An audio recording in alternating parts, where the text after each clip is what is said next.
શ્રી ગણેશાય નમઃ. મિત્રો, આપ જોઈ રહ્યા છો યુટ્યુબ આપણી ચેનલ આવો સત્સંગમાં આપ સૌનું સ્વાગત છે. મિત્રો, આજે આ વિડીયોમાં આપણે સાંભળશું પુત્રદા એકાદશીની વ્રત કથા. જે કથાને સાંભળવાથી અશ્વમેઘ યજ્ઞનું પુણ્ય પ્રાપ્ત થાય છે, સંતાન સુખની પ્રાપ્તિ થાય છે, પિતૃઓને પણ તૃપ્તિ પ્રાપ્ત થાય છે આ વ્રત કરવાથી અને આ વ્રતનું દાન કરવાથી. આજના દિવસે પીપળાના વૃક્ષનું અને તુલસી માતાના વૃક્ષનું પૂજન થાય છે. માતા તુલસી કે જે લક્ષ્મી સ્વરૂપા છે તેમનું પૂજન કરીને 2 પત્ર તોડીને શ્રી હરિ, શ્રી નારાયણ, શ્રી કૃષ્ણના ચરણોમાં સમર્પિત કરાય છે. આજે ભગવાન નારાયણના કોઈ પણ સ્વરૂપનું ધૂપ, દીપ, નૈવેદ્ય આદિથી પૂજન કરીને વિશેષ રૂપે ભગવાનને માખણ મિશ્રીનો ભોગ ધરાય છે. સિઝનના ફલ ફલાદી ભોગ ધરાય છે. માતા મહાલક્ષ્મીનું સ્મરણ થાય છે. આજના શુભ દિવસે ગાય માતાની સેવા કરવાથી, જરૂરિયાતમંદને દાન કરવાથી કહેવાય છે કે અનેક ગણો લાભ પ્રાપ્ત થાય છે. કારણ કે શુભ યોગથી સંપન્ન આ એકાદશી છે. જે ભક્તો આજના દિવસે ભગવાન શ્રી નારાયણના મંત્ર જાપ કરે છે, વિષ્ણુ સહસ્ત્ર નામ પાઠ કરે છે, ગીતાજીના પાઠ કરે છે, કહેવાય છે કે તેને આલોક તથા પરલોક સાર્થક થાય છે. ભગવાનનું મનથી, હૃદયથી સ્મરણ કરીને આ એકાદશીના વ્રતની કથા પણ સંભળાય છે. મિત્રો, આજે આપણે આ વિડીયોમાં સાંભળશું પુત્રદા એકાદશીની વ્રત કથા. જો આપને આ વિડીયો પસંદ આવે તો લાઈક કરજો, શેર કરજો. આપ આ ચેનલ પહેલી વખત જોઈ રહ્યા છો તો સબસ્ક્રાઈબ કરી લેજો, જેથી આવનારા વિડીયોની માહિતી આપ સુધી તુરંત પહોંચી શકે. ધન્યવાદ. ઓમ દેવકી સુત ગોવિંદ વાસુદેવ જગતપતે દેહી મે તનય કૃષ્ણા ત્વામ અહમ શરણમ ગતઃ. હે દેવકી પુત્ર ગોવિંદ વાસુદેવ જગન્નાથ શ્રી કૃષ્ણ, મને તમારા જેવો સુંદર અને ગુણવાન સંતાન પુત્ર પ્રાપ્ત થાય, હું આપની શરણમાં છું. બોલો ભગવાન શ્રી કૃષ્ણની જય. પુત્રદા એકાદશીની વ્રત કથા. એક વખત અર્જુને ભગવાન શ્રી કૃષ્ણને કહ્યું, હે પ્રભુ, પોષ માસના સુદ પક્ષની એકાદશીના વ્રત વિશે અમને સમજાવો. એ દિવસે કયા દેવતાનું પૂજન થાય છે તથા તેની વિધિ કઈ છે? શું ફળની પ્રાપ્તિ થાય છે? આ સાંભળીને ભગવાન શ્રી કૃષ્ણ અર્જુનને કહે છે, હે પાર્થ, પોષ માસના શુક્લ પક્ષની એકાદશીનું નામ પુત્રદા એકાદશી છે. આ વ્રતમાં નારાયણ ભગવાનની પૂજા કરવી જોઈએ. આના પુણ્યથી મનુષ્ય તપસ્વી, વિદ્વાન અને ધનવાન થાય છે. આ એકાદશીની એક કથા છે, તે તમે સાંભળો. ભદ્રાવતી નગરીમાં સુકેતુમાન નામના એક રાજા રાજ્ય કરતા હતા. તે નિઃસંતાન હતા. તેની પત્નીનું નામ સેવ્યા હતું. તે સદૈવ પુત્રહીન હોવાથી ચિંતિત રહેતી હતી અને પુત્રહીન રાજાના પિતૃઓ રડી રડીને પિંડ લેતા હતા કે આ રાજા પછી અમને બીજું કોણ પિંડ આપશે? આ રાજાને પણ બંધુ બાંધવ, મંત્રી, મિત્ર, રાજ્ય, હાથી, ઘોડા આદિથી પણ સંતોષ થતો ન હતો. એનું એકમાત્ર કારણ હતું સંતાનહીન હોવું. તે રાજા વિચાર કરતા કે મારા મર્યા પછી મને કોણ પિંડ આપશે? સંતાન વગર પિતૃઓ અને દેવતાઓથી ઋણ મુક્ત થઈ શકાતું નથી. જે ઘરમાં સંતાન ન હોય ત્યાં સદૈવ અંધકાર રહે છે. એક દિવસ રાજાએ પોતાના શરીરનો ત્યાગ કરવાનો વિચાર કર્યો. એ પણ એમને વિચાર આવ્યો કે આપઘાત કરવો મહાપાપ છે. રાજા આ રીતે વિચાર કરીને એક દિવસ છુપાઈને વનમાં ચાલ્યા ગયા. રાજા ઘોડા પર સવાર થઈને વન અને પક્ષીઓ તથા વૃક્ષોને જોવા લાગ્યા. તેમણે વનમાં જોયું કે મૃગ, વાઘ, સુઅર, સિંહ, વાનર, સર્પ આદિ ભ્રમર કરતા હતા. હાથી પોતાના બાળકો અને હાથણીઓની સાથે ફરતા હતા. રાજાએ વનમાં જોયું કે ક્યાંક શિયાળ કર્કશ શબ્દ કરતા અને ક્યાંક મોર ધ્વનિ કરે.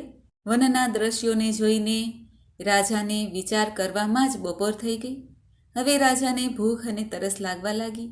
તે વિચારવા લાગ્યા કે મેં અનેક યજ્ઞ કર્યા છે અને બ્રાહ્મણોને ભોજન કરાવ્યું છે, છતાં પણ મને આવું દુઃખ કેમ મળ્યું હશે? રાજા તરસના કારણે ખૂબ બેચેન થવા લાગ્યા અને પાણીની તલાશમાં આગળ વધ્યા. થોડા દૂર જવાથી તેમણે એક સરોવર જોયું. તે સરોવરમાં કમળ ખીલેલા હતા. મુનિઓના આશ્રમ બન્યા હતા. એ સમયે રાજાનું જમણું અંગ ફરકવા લાગ્યું. રાજા પ્રસન્ન થઈને સરોવરના કિનારે બેઠેલા મુનિઓને જોઈને ઘોડા પરથી ઉતર્યા અને દંડવત કરીને એમની સન્મુખ બેસી ગયા. રાજાને જોઈને મુનીશ્વર બોલ્યા, હે રાજન, અમે તમારાથી ખૂબ જ પ્રસન્ન છીએ. તમે આ જગ્યાએ કેવી રીતે આવ્યા છો અને શા માટે આવ્યા છો તે કહો. મુનીશ્વરે આમ પૂછવાથી રાજા બોલ્યા, હે મુનીશ્વરો, તમે કોણ છો અને અહીં શા માટે પધાર્યા છો? ત્યારે મુનિઓ બોલ્યા, હે રાજન, આજે સંતાનની ઈચ્છા કરનારને ઉત્તમ સંતાન આપનારી પુત્રદા એકાદશી છે. અમે લોકો વિશ્વદેવ છીએ અને આ સરોવરમાં સ્નાન કરવા આવ્યા છીએ. પછી રાજા બોલ્યા, હે મુનીશ્વર, મારે કોઈ પણ સંતાન નથી. જો તમે મારા પર પ્રસન્ન હો તો એક સંતાનનું વરદાન આપો. ત્યારે મુનિ બોલ્યા, હે રાજન, આજે પુત્રદા એકાદશી છે અને તમે એનું વ્રત કરો. ભગવાનની કૃપાથી તમને અવશ્ય જ સંતાનની પ્રાપ્તિ થશે. મુનિના વચનો અનુસાર રાજાએ એ દિવસે પારાયણ કર્યું અને મુનિઓને પ્રણામ કરીને પોતાના મહેલે પાછા ફર્યા. થોડા સમય પછી રાણીએ ગર્ભધારણ કર્યો અને 9 માસ પછી સુંદર સંતાનને જન્મ આપ્યો.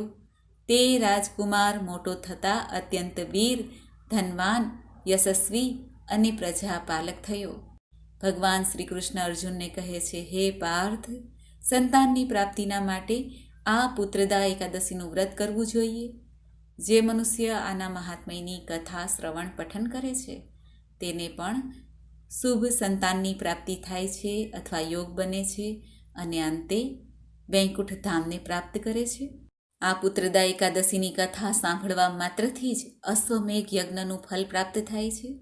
એવી રીતે ભવિષ્યોત્તર પુરાણમાં પોષ માસના શુક્લ પક્ષની પુત્રદા નામની એકાદશીનું મહાત્મ્ય કહેલું છે. બોલો ભગવાન શ્રી લક્ષ્મીપતિની જય.